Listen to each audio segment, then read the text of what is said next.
She took a job teaching a rancher's orphaned niece, unaware the cowboy watching her from a distance wasn't just a cowboy. He was a millionaire, and he was supposed to be dead. "Do you even know where you're headed, Miss Wynne?"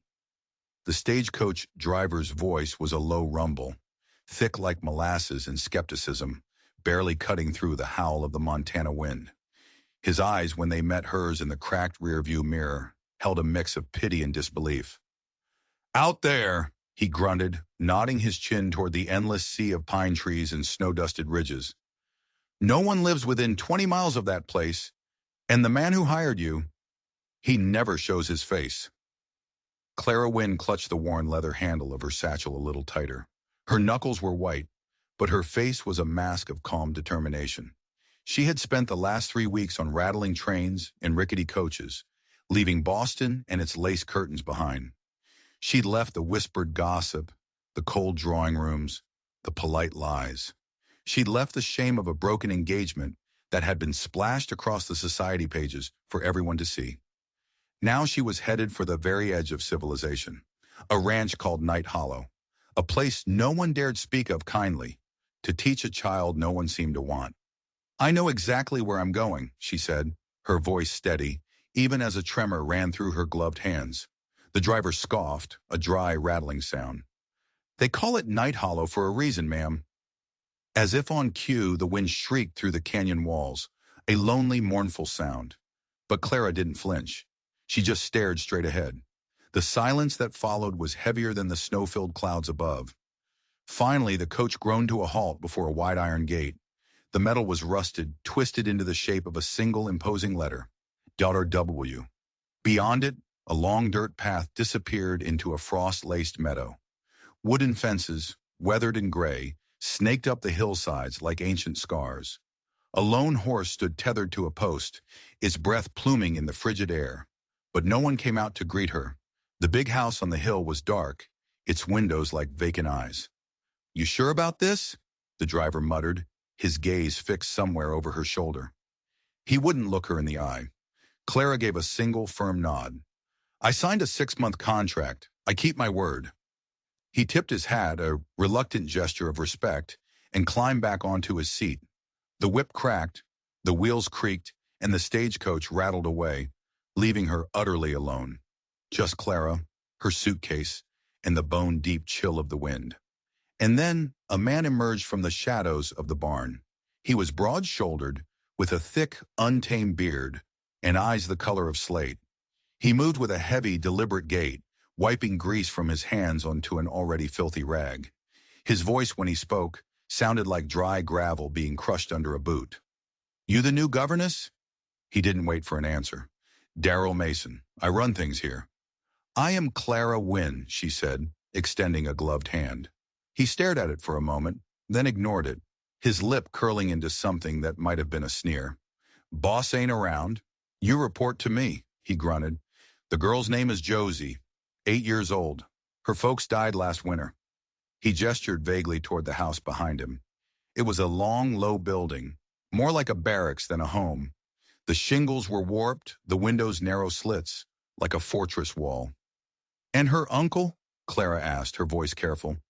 Darrell actually snorted, a sharp, ugly sound. "You won't be seeing him." He turned and lumbered toward the house, expecting her to follow. And as Clara stood there, a sudden, inexplicable feeling washed over her, the feeling of being watched. She looked up, scanning the ridge that bordered the property. The trees were still, the snow untouched. There was nothing there, but she couldn't shake the feeling. Someone was out there, hidden in the pines, their eyes fixed right on her. That night, Clara unpacked in a room that felt more like a cell. It was small, cold, with no fireplace, just a thin mattress on a simple frame, and a wash basin with a crack running through it like a frozen river. She lit her small oil lamp, the flames sputtering in the drafty air. The faint light cast long, dancing shadows on the bare wooden walls. She set out her teaching materials, books with spines softened by use, a small tin of chalk, a sliver of slate. Through the single window she saw nothing but an ocean of darkness and the ghostly white of falling snow. It felt like the edge of the world, and maybe it was. At breakfast the next morning, The silence in the cavernous dining hall was deafening. The long wooden table could have seated 20, but there were only 3. Josie was already there, a tiny, pale figure lost in the big chair. Her brown hair was pulled back with a single red ribbon, a slash of color in the dreary room. Her eyes, wide and dark, were fixed on the bowl of porridge in front of her. She didn't look up. "Good morning, Josie," Clara said, her voice bright, trying to cut through the gloom. The child gave a nod so small it was barely perceptible. Darryl sat across from them, shoveling food into his mouth with a mechanical rhythm. He didn't speak. He didn't even seem to be breathing. Then his fork clattered onto his plate. "You'll find the girls behind," he said suddenly, his voice flat and dead. "Stubborn, too. Don't expect miracles. If she ain't reading proper by spring, I ain't paying you a dime." Clara felt a flash of anger, hot and sharp. She kept her tone even. "Education isn't about miracles, Mr. Mason. It's about consistency and care." He looked up then, and his slate-gray eyes were filled with contempt. He sneered. "Spoken like a city woman who's never had to earn her keep in a place like this." The threat was clear. Fail, and you're out in the cold. Literally. Later that day, in the small, dusty parlor that was to be their schoolroom, the lessons began. Josie sat with a ramrod straight back, her small hands folded tightly in her lap. Every answer she gave was a whisper, a confession. She flinched at any sudden sound. She never, ever made eye contact. She was like a little ghost haunting her own home. But there was something else, something Clara couldn't quite put her finger on. Each morning, when Clara took Josie out onto the porch for a bit of fresh air, she saw them. Hoof prints. They were fresh, circling the paddock, leading up toward the ridge. But there were no other signs of a rider. No discarded cigarette, no spit-out tobacco, nothing.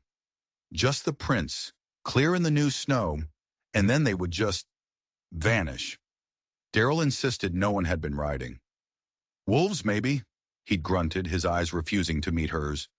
"Or your city eyes playing tricks on you." But Clara knew what she saw. Every morning, just before the sun broke the horizon, the tracks were there. And once, just once, she looked up toward the crest of that hill.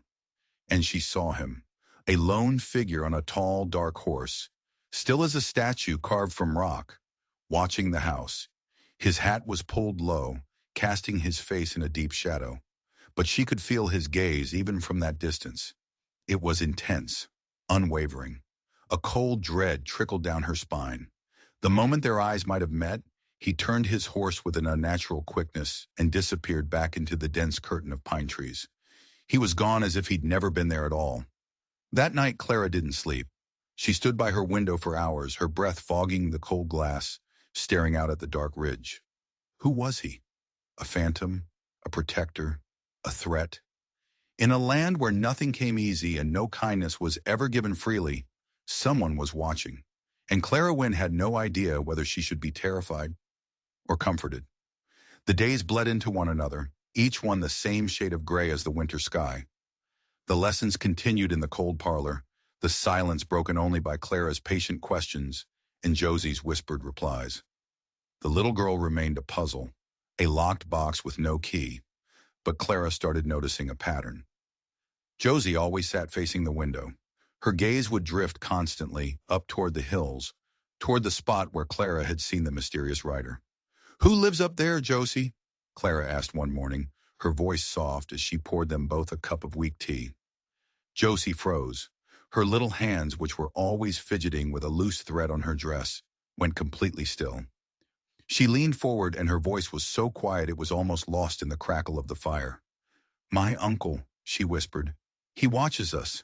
He lives with the trees now." Clara blinked, taken aback. "Your uncle? But," Darryl said.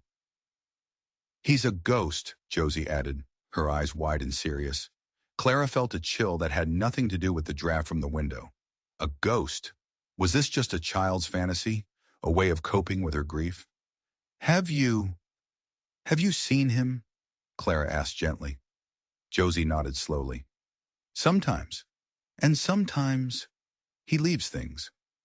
Clara thought it was just a story, a heartbreaking flight of fancy from a lonely child, until the fever came. It descended without warning. One evening after a supper of thin stew and stale bread, Josie simply collapsed. Her small body went limp, and when Clara touched her forehead, it was blazing hot. Darrell shrugged it off with a callous wave of his hand. Give her water. She'll be fine by morning. He didn't even look at the child. But Josie wasn't fine. The fever raged. She tossed and turned, caught in the grip of a nightmare, her breath coming in short, ragged gasps. Clara stayed up all night, nursing her. She bathed the girl's face with cool cloths, whispering prayers into the darkness. She considered trying to ride into the nearest town, Elorn, but it was nearly 15 miles away, and a storm was brewing on the horizon. She was alone. She was helpless. Just before dawn, defeated and terrified, Clara opened the front door to get a breath of the icy air, and that's when she saw it. Tied to the iron gate, swaying slightly in the wind, was a small wicker basket. Her heart hammered against her ribs. She ran down the path, her boots sinking into the fresh snow. Her hands were shaking so badly she could barely untie the knot. Inside, nestled on a bed of dry moss, were two carefully wrapped bundles and a small dark blue bottle. One bundle contained dried willow bark, a common remedy for fever. But the other held herbs she didn't recognize, herbs that smelled sharp and medicinal. And the bottle was labeled. The handwriting was a doctor's scroll, elegant and precise. It was a tincture, concentrated and powerful. There was no note. There were no tracks leading to or from the gate, except for her own. Only the faint, almost invisible prints of a single horse, already fading in the newly falling snow. It was impossible, but it was there. Clara rushed back inside and gave Josie a dose of the medicine. The tincture worked like a miracle. By morning, Josie's fever had broken. She was weak, but she was lucid. She was alive. Clara said nothing to Darrell. He wouldn't have believed her. Or worse, he would have. And she couldn't begin to imagine what his reaction would be. A week later, a strange thing happened. It was Josie's birthday. The child said nothing about it, but Clara had found the date marked in an old family Bible she'd discovered tucked away in the parlor. She wanted to do something, anything, to bring a little light into the girl's life. She baked a small, sweet cornbread cake and placed a single, resilient wildflower she'd found poking through the snow on top. That afternoon, they took a short walk. When they returned to the house, something was resting on the outside window ledge of the schoolroom. A small, perfectly arranged bundle of freshly picked flowers. There was lupine, goldenrod, and wild daisies, flowers that shouldn't have been blooming in the dead of winter. It was as if they had been grown in a secret, hidden place, protected from the frost. Josie gasped. A pure, genuine smile lit up her face for the first time since Clara had arrived. It was like watching the sun rise after a long night. He didn't forget, she whispered, her voice filled with awe. She reached out and gently touched a petal, as if it were the most precious thing in the world. Clara's heart ached with 1,000 unanswered questions. Why would a man watch from afar but never come near? Why leave powerful medicine and impossible flowers in the dead of night, but refuse to show his face? What kind of ghost remembered a little girl's birthday? The next morning, Clara didn't wait. She rose before the sun, pulled on her warmest coat, and stood by the fence, her breath misting in the air. And there they were, the hoof prints, fresh and wide, leading away from the house, toward the trees, toward the ridge. She didn't hesitate. Without a word to Darrell, without a second thought, she followed them. The trail was a ghost path, winding through scrub pine and sagebrush, climbing a narrow track where the snow lay deeper in the shadows. Clara held her skirt up with one hand, her boots crunching on the frozen earth. Her heart was a frantic drum against her ribs. Was she walking toward a friend or a foe? The higher she climbed, the thinner the air became. The world below, the ranch, the fences, the dark, oppressive house, shrank until it was nothing more than a toy. She started to doubt herself. This was madness. What was she thinking, chasing a phantom through the wilderness? And then she saw him. He was standing at the edge of a bluff, next to a tall, lean horse the color of midnight. His back was to her. He wore a worn leather coat that looked like it had seen 100 winters, and a wide-brimmed hat was pulled low over his brow. He was just standing there, looking out over the valley, looking down at the ranch, at the house, at Josie. Clara took a step forward. A dry branch snapped under her boot. The sound was like a gunshot in the profound silence. The man turned, slowly, deliberately, and her breath caught in her throat. He was younger than she expected. 30, maybe a little more. His jaw was rough with stubble, and a faint silvery scar cut across his cheekbone, disappearing into his hairline. But it was his eyes that held her captive. They weren't cold or angry. They weren't startled. They were the deepest, saddest gray she had ever seen. They were the color of the storm clouds that gathered over the mountains, filled with a quiet, ancient pain. "Are you him?" Clara asked, her voice firmer than she felt. "Josie says you're watching us." The man gave a small, almost imperceptible nod. "She's my kin." His voice was low and raspy, like he hadn't used it in a very long time. "You sent the medicine," Clara stated, not a question. He didn't answer. His gaze drifted past her, back down toward the ranch house below. Clara found her courage and stepped closer. "Then why do you stay up here? Why do you hide?" He shrugged, a small, tired movement of his broad shoulders. "Some things do better in the quiet." She studied him then. The weathered coat patched at the elbows, the worn saddle on his horse, the calloused look of his hands. He looked like any other ranch hand trying to survive a harsh winter. And yet, there was a stillness about him, a gravity, a deep, thoughtful presence that told her he was so much more. "She misses you," Clara said quietly. "She thinks you're a ghost." "Maybe I am," he replied, his voice flat. She waited for him to say more. He didn't. The silence stretched, filled only by the whisper of the wind through the pines. "Then come down," she urged. "Let her see you. Let her know you're real." He turned his head slightly, and his shadowed eyes met hers. "I'm not ready." Then his voice softened almost imperceptibly. "She's got you now. That's better." Clara felt the wind shift, carrying with it a profound sense of sorrow. Her own voice softened in response. "And who do you have?" The man did not answer. The question hung in the air between them, unanswered and unanswerable. He turned, swung himself onto his horse with a fluid, easy grace, and without a backward glance, rode off into the deeper woods. He vanished into the trees as if he were made of smoke. And only then did Clara realize he had never told her his name. But in his silence, in the fathomless grief in his eyes, she had learned something essential. There are some men who do not speak often, but when they act, their actions speak louder than thunder. She started leaving a basket on the fence post every Friday. Sometimes it held freshly baked cornbread, sometimes a book she had finished reading, once a note with a single question written in her neat looping script. Why? She never signed it. He never answered it. But every Monday morning, without fail, the basket would be back in its place, and inside there would always be something for her. A hawk's feather, a small, intricately carved wooden bird, a piece of smooth, black obsidian that felt cool and solid in her hand. They were silent conversations, offerings passed back and forth across a boundary of fear and grief. When she asked Josie about her uncle, the little girl would only smile that new, faint smile of hers and say, "He listens when the wind speaks." The next time Clara saw him up close, it was late afternoon. He was behind the paddock, mending a section of broken fence rail with a quiet, focused precision.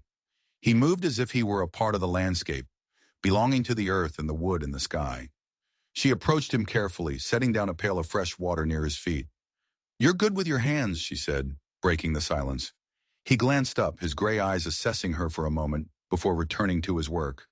"Works better than talking." A small smile touched Clara's lips. "Then I'll do the talking." She thought she saw the corner of his mouth twitch. "You already do." She sat on a nearby stump, watching as he wrapped heavy twine around the split rail, knotting it with the practiced skill of an old sailor. "You never told me your name," she said softly. He paused. "Cole." "Cole what?" He didn't answer. He just pulled the knot tighter. She tried again, pushing just a little. "Daryl says you're nothing but an old hired hand who refused to leave when the ranch was sold." Cole stopped working. He slowly wiped his hands on a cloth, his eyes fixed on the knot he had just tied. "Daryl says a lot of things." But you live up there, in the wild, she pressed gently. You send medicine. You leave flowers. You care for Josie. He finally looked at her, and the protective wall around him seemed to crack, just for a second. Someone had to.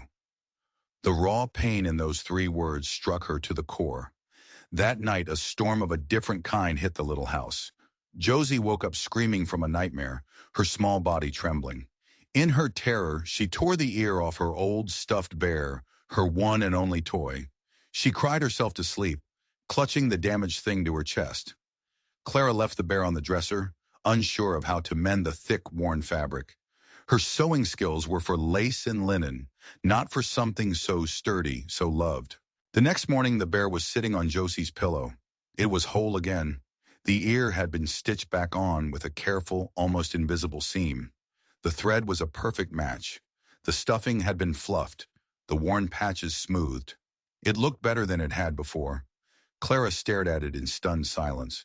Josie just clutched it tight to her chest and whispered, "He fixed it. I knew he would." Later that week, seeking refuge from the oppressive atmosphere of the house, Clara took Josie to read in the old barn loft. Dust motes danced in the golden shafts of light that pierced the gloom. Josie pointed to a high-forgotten shelf. "That's where he hides the books." Clara's curiosity was piqued.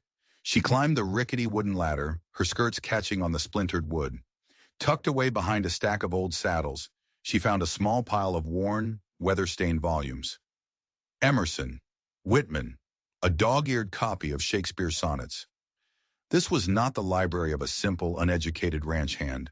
That night she placed a copy of Pride and Prejudice in the basket on the fence post. The following Monday, the basket was back. Tucked inside the book, on a small slip of paper, was a single line etched in charcoal. The handwriting was strong and clear. "My good opinion, once lost, is lost forever. Mr. Darcy." Clara smiled, a real, genuine smile. And then the rain came. It wasn't a gentle spring shower. It was a deluge. A cold, driving rain that turned the dusty ranch into a sea of mud. Clara was preparing a simple supper when a sudden, terrifying thought struck her. Josie! She hadn't seen the girl for at least an hour. She wasn't on the porch. She wasn't in her room. Clara's blood ran cold when she saw it. The front gate was swinging wide open. Panic, sharp and sickening, bloomed in her chest. She ran out into the downpour, calling Josie's name, her voice swallowed by the roar of the storm.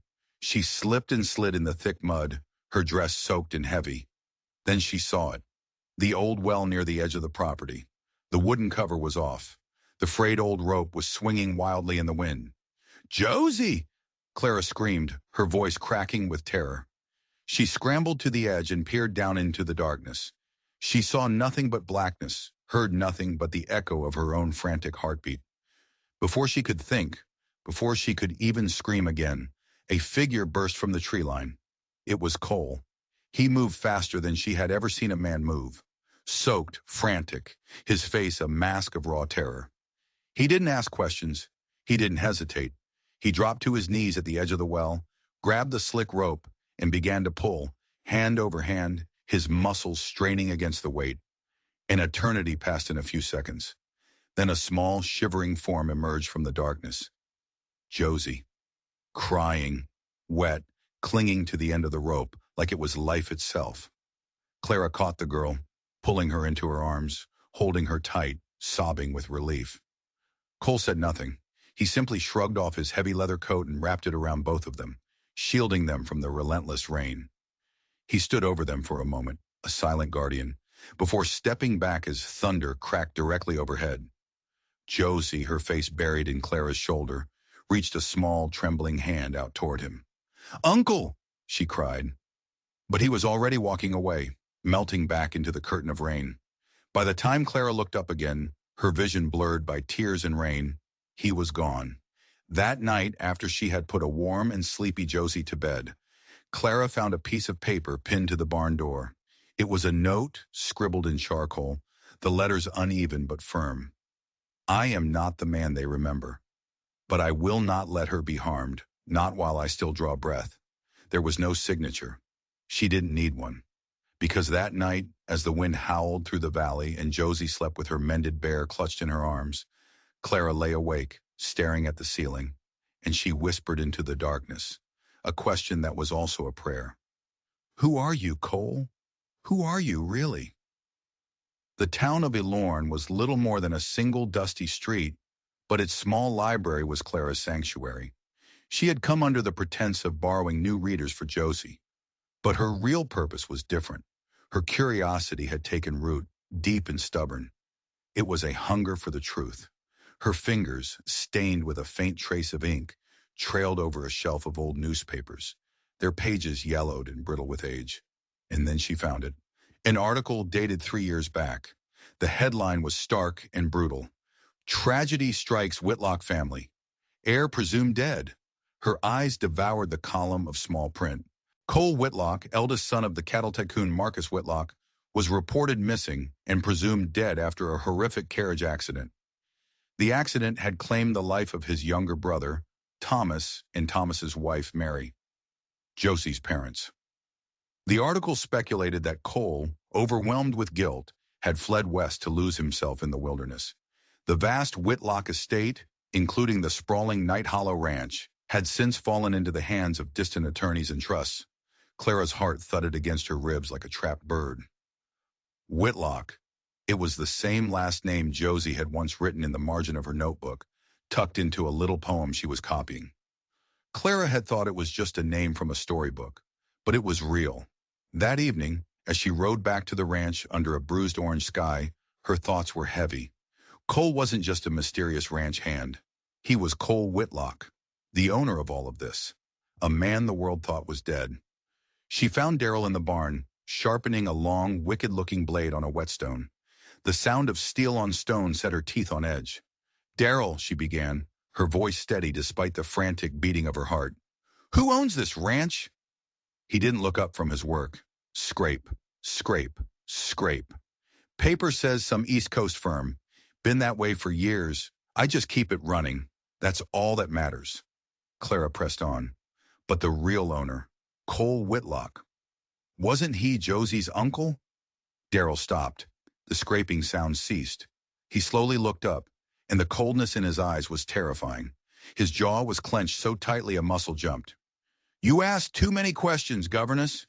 His voice was a low, deadly hiss.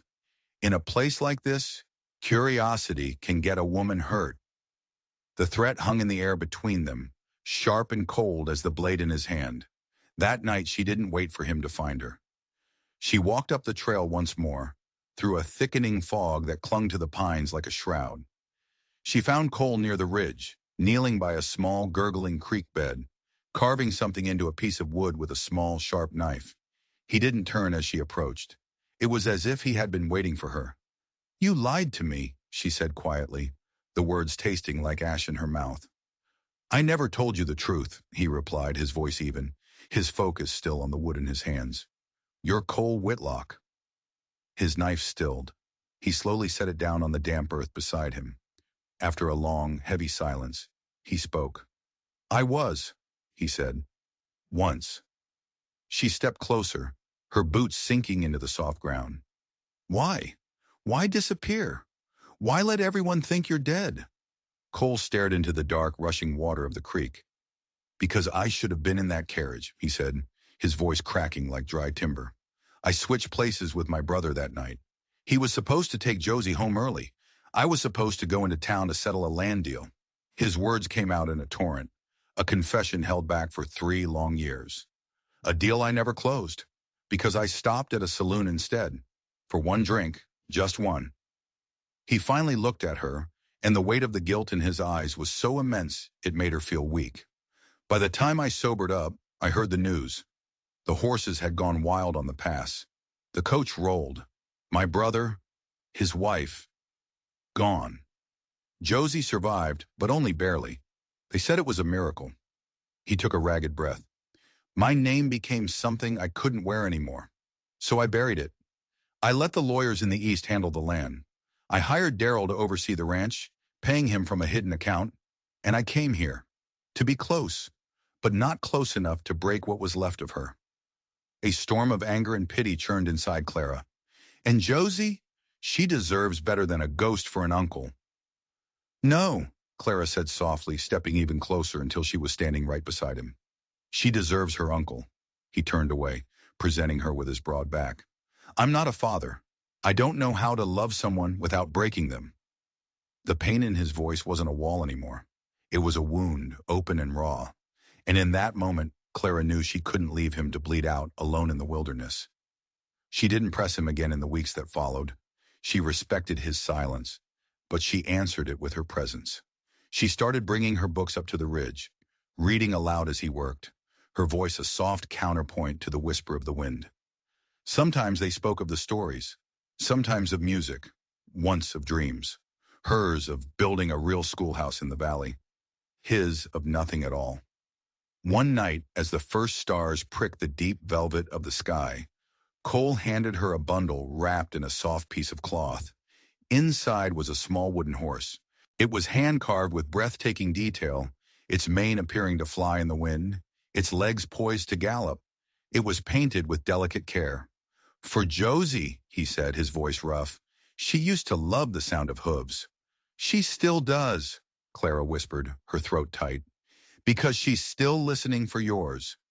He gave a single, sharp nod, as if agreeing with a voice only he could hear. As she took the gift, their fingers brushed. A spark, unexpected and warm, shot up her arm. He didn't pull away. In the hush of that moment, under the vast star-dusted sky, Clara realized something profound had shifted, not just in him, but in her. He was nothing like the men she had known in Boston. Those men were refined, polished, and hollow on the inside. Cole was rough. He was quiet. He was haunted by ghosts of his own making. But when he gave without asking for anything in return. He gave mended bears and impossible flowers. He gave his protection from the shadows. And that was a kind of love no finishing school, no polite society, no city in the world had ever taught her to believe in. It was a still morning. The mist clung to the frosted grass like it was trying to keep the world's secrets. Clara stood near the paddock fence, her arms crossed against the morning chill. She watched Cole saddle a mare, his movements economical and filled with a quiet care. Why didn't you tell me? She asked, her voice low. The truth. Cole didn't look up from tightening a strap. Would it have made a difference? Yes, she said, stepping closer until the worn wood of the fence was pressed against her. It would have made me understand the silence. He paused, his hand still on the leather. He leaned his weight against the saddle. I didn't mean to lie, Clara. I meant to disappear. She faced him fully then, her gaze unwavering. You can lie about your name. You can lie about your past. But you cannot lie about the way you look at that little girl, or the way you mend her toys, or the way you brought her medicine in a storm. Cole's jaw tightened. A muscle flexed along his cheek. She is waiting for you, Clara continued, her voice soft but insistent. Every single day, she looks for you in every shadow on that hill. And still, after all this time, she forgives you for not being there. His eyes, full of torment, finally met hers. I don't deserve it. That is not your choice to make, Clara replied, her voice rising with passion. Love isn't something you earn like wages, Cole. It's something you show up for. He let out a long, ragged breath and turned away, running a hand through his dark hair. You think I don't want to? You think I don't want to be her family? His voice rose, raw, with an agony that had been buried for years. I was the reason her father took that road. I was the one who told him to go early, to avoid a bad trade deal I'd heard about. If I had just kept my mouth shut. You don't know that, Clara interrupted gently. I do, he roared, whirling back to face her. The sound echoed in the quiet morning air. I live with it every single day. You think this is easy? Watching from that ridge? Knowing she cries in her sleep? Knowing she clutches a bear I had to stitch back together in secret, like it's the only thing in the world keeping her from falling apart? His anger dissolved as quickly as it had erupted, leaving behind a profound, heartbreaking sorrow. Clara's own anger softened. She stepped toward him, closing the distance between them. Then why, Cole? Why stay away? Because I bring ruin, he whispered, his voice broken. Everything I touch, I ruin. She didn't reply right away. Instead, she reached out a hesitant hand and gently brushed a speck of dust from his sleeve. "You fixed her bear," she said simply. "You sent medicine in the storm. You carve her toys and leave her flowers. You show up for her every single day. You just never show up for yourself." He looked away toward the silent, watching ridge. "She's not the only one you're keeping at a distance, Cole," Clara whispered. The wind moved between them, cool and cautious, carrying the unspoken truth of her words. That afternoon, Clara and Josie were reading by the fireplace. The little girl was curled against her side, her small head resting on Clara's shoulder. Clara traced her fingers through the child's soft brown hair as she read aloud from Anne of Green Gables. When she finished the chapter, Josie yawned, her small body warm and relaxed. She murmured sleepily, her words slurring together. "Mama, will you read it again tomorrow?" Clara froze. Every muscle in her body went rigid, and so did Cole. He was standing silently in the doorway, unnoticed until that very moment. He must have come down from the ridge, drawn by the warmth, by the sound of her voice. Josie, lost in the fog of sleep, had no idea what she just said. She had no idea her innocent words had shattered the fragile peace of the room and rebuilt it into something entirely new. Clara slowly looked up, her eyes meeting Cole's across the room. His face was an unreadable mask of stone, but his eyes were drowning. "She doesn't know," Clara whispered, tears threatening to spill over. "She just feels safe." He stepped forward then, slowly, cautiously, like a man approaching a wild, beautiful thing he was afraid of frightening away. He knelt beside the armchair, his tall frame folding down until he was level with the sleeping child. One of his large calloused hands reached out, hesitating for a moment before gently brushing against Josie's small fingers. It was a touch of pure reverence. "I was never meant to be a father," he said, his voice breaking on the last word. "But I want to be the man who never lets her down again." Clara's voice was a soft whisper. "Then start. Start by being here." She didn't say with us, but the words hung in the quiet room. They were in Josie's soft, sleeping breath. They were in the way Cole closed his eyes, and for the first time since she'd met him, let the crushing weight finally fall from his shoulders. The thaw came slowly, dripping from the eaves, softening the frozen world one layer at a time. But the melting snow didn't bring relief. It brought visitors.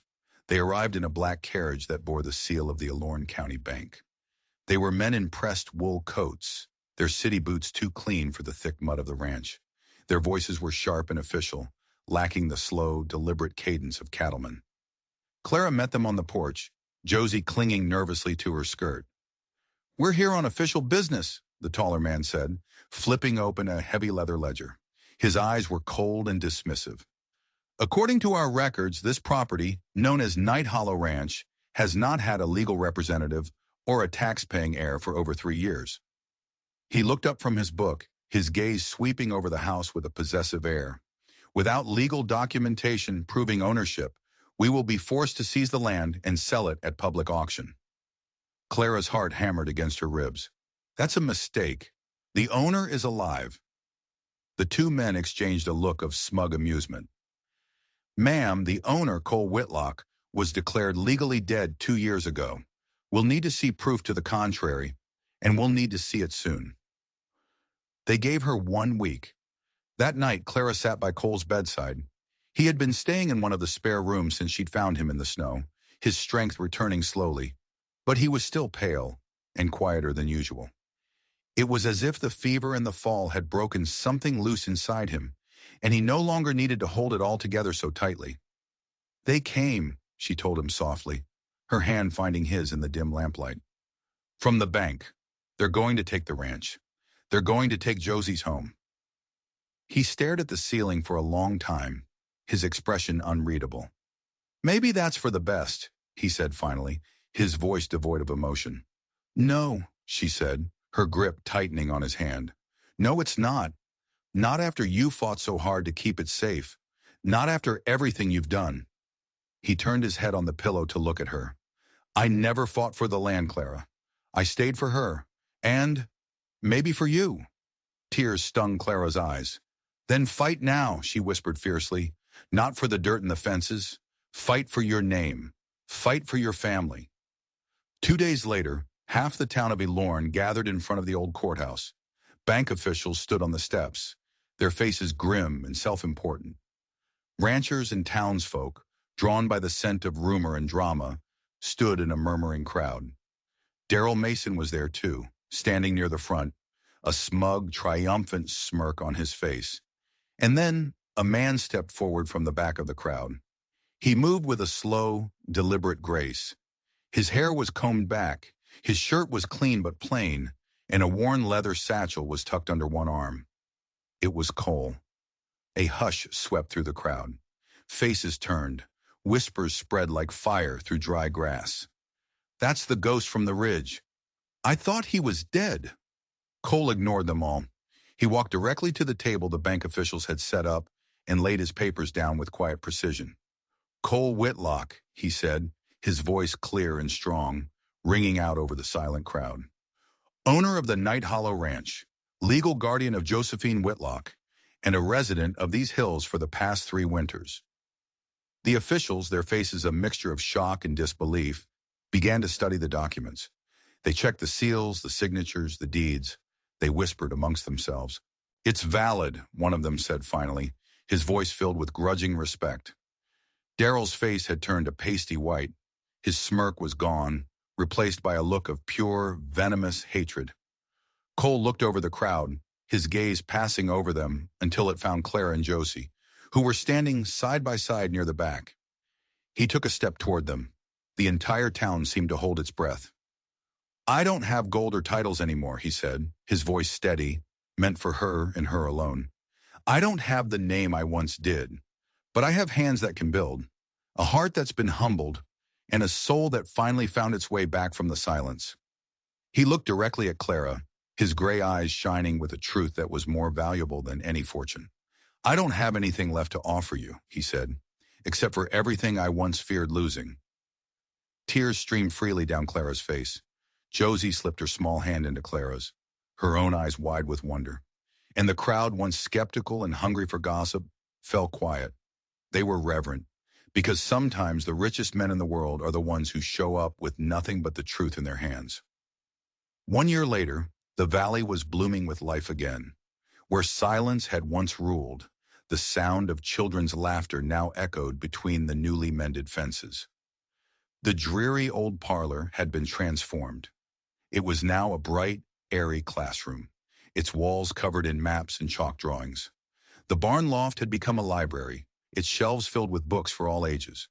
Clara, wearing a simple linen dress smudged with chalk dust, stood at the head of the Night Hollow School, the first of its kind for miles around. Cole had rebuilt the ranch piece by piece, not to grow a vast cattle empire, but to restore a home. He hired honest, hard-working families, repaired the old buildings, and replanted the fields with crops to feed the community, not just to sell. And every evening, just as the sun began to dip behind the ridge he once called home, he would come riding down the hill. His hat was tipped low, his coat open to the wind, like a man who no longer had anything to hide from. He always stopped by the classroom window, waiting just long enough for Clara to look up from her desk and smile. She always did. Inside the main farmhouse, which was now filled with warmth and the smell of baking bread, Josie sat at the big kitchen table. She was writing in a leather-bound notebook. Her letters were still a little crooked, but her words carried a weight far beyond her years. She dipped her pen in the ink, wrote the last sentence, and closed the book carefully. The last page read, "My uncle used to be afraid of the light. He lived in the trees, and in the wind, and in the silence. But love called him back home. And now when the sun sets on Night Hollow, it no longer feels like an ending. It only feels like a beginning." The last rays of golden light filtered through the window, catching the dust in the air like tiny floating stars.